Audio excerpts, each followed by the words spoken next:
하고 이러면 그 결과를 조금 말씀드릴게요. 과정을 어떻게 되냐면은 선거구 획정위원회는 단순하게 인구만을 가지고 그것을 그 선거구를 나누게 됩니다. 근데 그 선거구를 어떻게 나누느냐? 아직까지는 단순한 인구로만 나누는 거예요. 왜 그러냐 하면은 제일 먼저 우리가 집을 짓는다고 했을 때 과연 뭐부터 제일 먼저 하는 거예요? 집 몇 평짜리를 짓을 것인가를 제일 먼저 결정을 하는 거잖아요. 그렇게 되면은 22대 국회에서 제일 먼저 결정해야지 되는 것은 무엇이냐면은 국회의원 정수를 몇 명으로 할 것이냐, 이것이 가장 큰 문제점입니다. 그것을 먼저 정해놓고 그 다음에 하는 건데, 우리나라 헌법에는 어떻게 되면 국회의원 정수는 200인 이상으로 한다 이렇게 되어 있습니다. 그러면 우리나라 헌법에 200인 이상이라고 하는 것은 어떤 헌법학자는 201명에서 299명이 200명 그 헌법 정신이다 이렇게 얘기하시는 분들도 있고, 또 어떤 학자는 어떻게 되면 한계가 노리미트다, 200명 이상이면 300명도 되고 400명도 되고 이렇게 얘기하는 게 헌법 정신이다 얘기하는데, 실질적으로 어디가 더 많냐? 201명에서 299명까지 하는 것이 헌법 정신에 맞다 이렇게 된 겁니다. 자, 그러면은 21대 국회에서 국회의원 정수가 300명인데 그것은 어떻게 된 겁니까? 하면은 그때는 어떻게 되면 정수는 300명이지만 헌법 정신에 입각해가지고 299명 플러스 1 해갖고 세종특별자치시 1명 이렇게 해가지고 국회의원 정수를 300명으로 갖춘 거예요. 자, 그래서 21대 국회의원 정수는 국회의원 300명으로 이렇게 시작을 하게 됐는데, 이제 문제는 인구가, 수도권의 인구가, 특히 경기도의 인구가 늘어나다 보니까 국회의원 수가 4명이 늘어나요. 무조건 늘어나는 데가 있습니다. 경기도 화성, 그리고 경기도 하남, 그리고 경기도 평택, 이 3개, 그리고 인천 송도, 인천 서구라고 하는 인천 송도, 서구, 이렇게 하고 무조건 4석은 늘어났는데, 자, 그러면은 이것을 결정을 해야 돼요. 국회의원 정수를 304명으로 할 것이냐, 300명으로 할 것이냐. 자, 그러면은 300명으로 한다. 그게 헌법 정신이다. 이렇게 되면은 그러면 국회의원을 줄여야지 되는데 어디서 줄일 것이냐? 그러면 지역구에서 줄일 것이냐, 비례대표에서 줄일 것이냐, 이런 것들이 아직 결정이 안 난 거예요. 그럼 지역구에서 줄인다고 하면은 어디를 줄일 것이냐? 우리 서울 노원구 같은 경우는 현재 각 을병 3명이 국회의원이 있지만은 3명도 가능하고, 인구 상한선으로 기준으로 하면 2명도 가능하고 하나를 줄일 수가 있는 거예요. 경기도 안산시 같은 경우도 상록구 2명, 그 다음에 단원구 2명, 4명의 국회의원이 있는데 4명의 국회의원이 아니라 3명도 가능한 거고, 호남 쪽에서 1명 줄이고 영남 쪽에서 1명 줄이고 이래서 국회의원 정수로 300명으로 갈 수도 있는 부분이고, 이것으로 이렇게 줄일 것이냐, 아니면은 비례대표를 줄일 것이냐. 그러면 비례대표를 지금도 아무도 어떻게 비례대표 선출시기 모르는 연동형 비례대표, 위성 정당을 만드는 연동형 비례대표제를 할 것이냐, 아니면 다시 그 우리가 원하는 정당에다가 투표를 하는 병립형으로 할 것이냐, 이런 것에 대해서 아직까지 정치계 특위에서 아무도 결정한 것이 하나도 없습니다. 그래서 지금서부터 이제 22대 국회의원 선거를 위한 양 당 간에 아니면 교수단체 간에 이런 룰 세팅이 들어가게 되는 거죠. 자, 그러면은 그것에 따라서 선거구는 많이 바뀌는데, 아니 왜 선거관리위원회에서는 왜 이런 혼란이 있는 줄 알면서 왜 이렇게 미리 발표를 했나, 이렇게 보시면은 선거구 획정은 우리가 선거구 국회에서 하게끔 되어 있습니다. 선거구 획정은 국회 정치개혁특별위원회에서 획정을 하고 확정을 하는 것이 국회에서 하게 되어 있는데, 대부분의 선거구 약간의 변동이 있었을 때 어떻게 하면 국회 법률에 의해서도 하지만 법률에 따른 부칙에 의해서도 따라서 하게 되는 겁니다. 예를 들어가지고 옆에 지역구 철원 한번 보시죠. 철원 어떻게 되어 있습니까? 철원, 화천, 양구, 인제, 춘천 이렇게 되어 있습니다. 철원, 화천, 양구, 인제, 춘천, 갑. 철원, 화천, 양구, 인제, 춘천, 을 이렇게 되어 있지만은 하나는 철원, 화천, 양구, 인제와 춘천의 동 하나만 이렇게 포함이 되어 있는 거고, 나머지 철원, 화천, 양구, 인제, 춘천은 어떻게 되어 있냐면은 다 춘천 일부분만 되게끔 되어 있는 겁니다. 이런 식으로 부칙으로 제정해서 나오는 선거구가 천안, 화천, 양구, 인제가 있고 서울의 중구, 성동구을, 중구, 성동구가, 그 다음에 부산에 북구 강서가, 북구 강서을, 이런 식으로 또 전라 남도에도 뭐가 있는 것 같은데 그런 식으로 해가지고 선거구 획정을 합니다. 그래서 결론적으로 말씀드리면은 선거구 획정은 정치개혁특별위원회 제2소위원회 획정위원회에서 소위원회에서 하게 되고 그렇게 하는데 아마도 거의 대부분 여야가 지금 거의 같은 생각이긴 하고 있기 때문에 포천, 가평, 포천은 그대로 선거구가 유지가 될 거고 아마 연천, 동두천, 양주 일부분이 포함이 되는 그런 선거구 조정이 되지 않을까 이렇게 예측을 하고 그렇게 아마 될 것 같습니다. 왜 그러냐면은 제가 선거구 획정위원입니다. 제가 거기에 있는데 따르게 제가 여기서 떨어져 나가게 하겠습니다.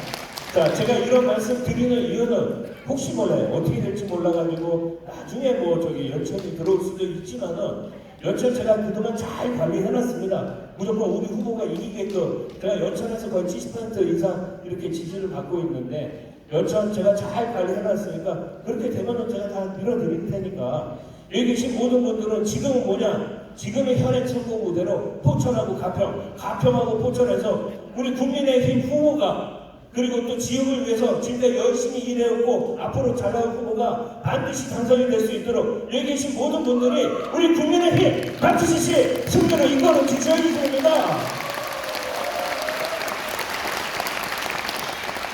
자, 이제 조금 이해가 되셨죠? 그래가지고 어차피 선거 획정은 2월 말이나 3월 초에 돼요. 그러니까 그때까지 저거 하실 필요는 없고 지금 현재 가평과 포천과 가평에서 우리가 이렇게 국민의힘 후보가 당선이 될 수 있도록 잘 이렇게 열심히 해주시기 바랍니다. 제가 하도 선거법 많이 듣고 그래가지고 하도 두드려 맞아가지고 그렇습니다. 최춘식 의원님 아시겠죠? 예, 이렇게 좀 대신하도록 하겠습니다. 자, 그리고 제가 또 하나 말씀드릴 거는 이제 두 번째는 이제 이런 겁니다.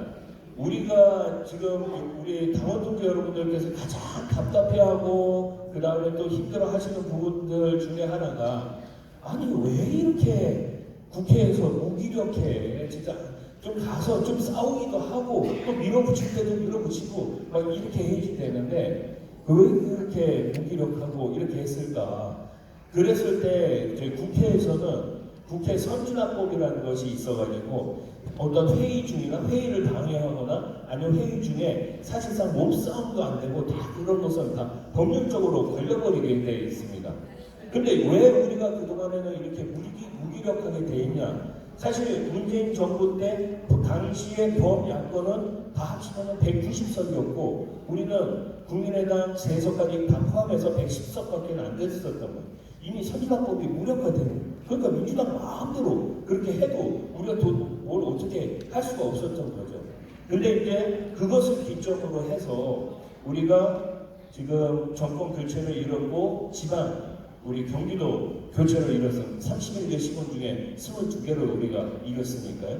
경기도도 이렇게 했습니다만 여전히 의회 권력을 민주당이 쥐고 있기 때문에 우리가 계속 끌려갈 수밖에 없는 상황이고 또 여기 계신 모든 우리 당원 동지 여러분들께서 반드시 우리 의회 권력을 21대 총선에서 우리 국민의 힘이 과반수 이상의 제1당이 돼서 진정한 정권 교체를 통해 가지고 우리 국민들과 또 포천 시민들, 가평 국민들에게 기쁨을 안겨드릴 수 있는 국민의 힘을 여러분들 힘으로, 여러분들 손으로, 여러분들 마음으로 이렇게 만들어 주셔야 될 것 같습니다. 여러분들 꼭 그렇게 해주십시오. 아시겠습니까? 자, 그리고 이제 또 제가 이제 마지막으로 드리고 싶은 말씀이 딱 하나가 있습니다.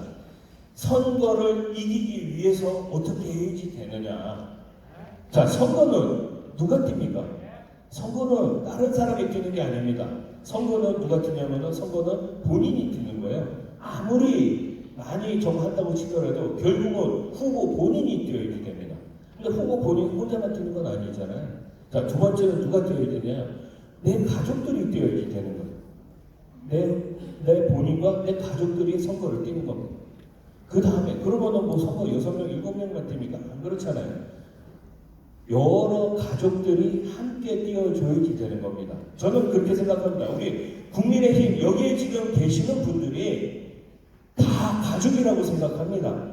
우리 가족이 윤석열 대통령 만들고 그 다음에 백여년 시장 만들고 그 다음에 군수님 만들고 한 거 아니겠습니까? 여기 계신 모든 분들이 우리 한마음 한뜻으로 가족이 됐을 때 저는 22대 총선 내년도 총선에서 반드시 우리가 압승할 수 있고 그 압승의 바람 그 시작을 바로 이곳 포천과 가평과 포천에서 할 수 있다고 생각합니다. 우리 가평 포천 그 다음에 포천 가평 당원동 여러분들께서 22대 총선 승리에 앞장서 주십시오. 그 길에 함께하도록 하겠습니다.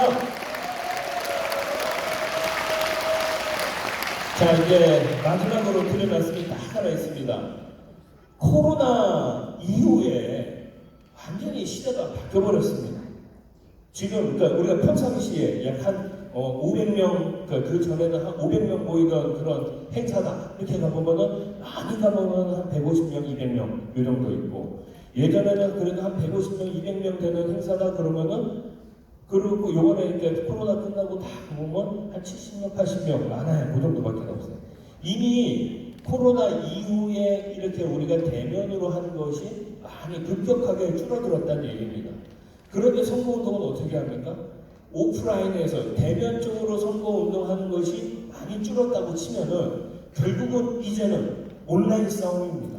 여기 계신 모든 분들께서 한 분 빨리 카톡 연결하시고 그다음에 페이스북 연결하시고 젊은 분들은 인스타 연결해가지고 오늘 한 거 계속 뿌려주시고 국민의힘이 뭐 했다 그다음에 민주당이 뭐 잘못하고 있다 이런 말도 안 되는 센터법 몰아붙이고 있다 이런 가짜뉴스로 한다 이것은 바로 잡아줘야지 된다 우리 지역발전위에서는 이런 사람 필요하다 이런 것들 온라인으로 해주셔야 됩니다. 지금서부터 여러분들 카톡방 많이 만들으시고 여기 우리 최춘식 의원님 보내주시는 그런 거 바로바로 뿌려주셔가지고 국민의힘 제대로 알고 우리 국민의힘에 여러분들께서 함께 하겠다는 그런 마음으로 함께 해주신다고 하면 저는 반드시 승리할 수 있다고 생각합니다.